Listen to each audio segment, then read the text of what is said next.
Part six. In part six, we like to cover covering our scoreboards or covering our systems that we're using to follow up with actual hot leads.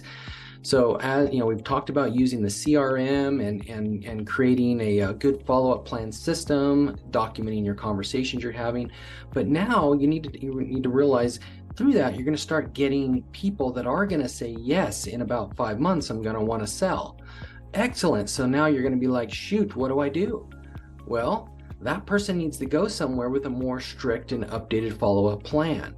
And so what we like to do is use some sort of scoreboard system. All right. So now we're keeping score on the actual contacts we're making and actual conversions we're making. And using a good scoreboard, or some people start out by just using a whiteboard to start documenting those down. So what we have is what we call, we have the lead measures and the lag measures. So the lead measures is future business that you don't quite have yet.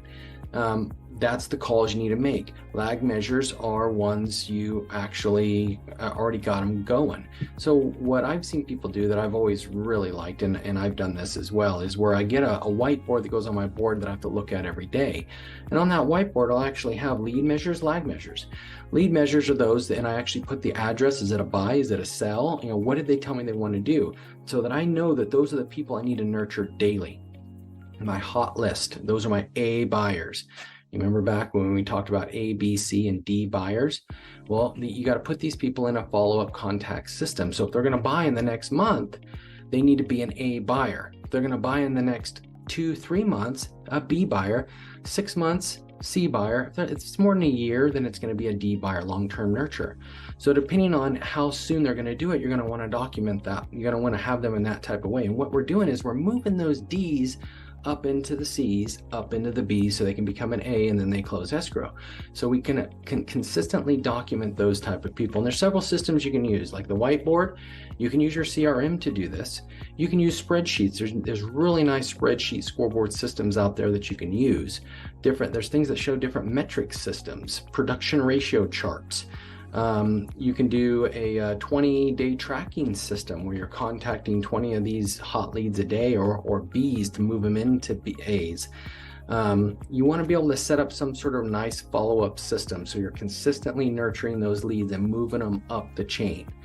And then from there, we start closing escrow.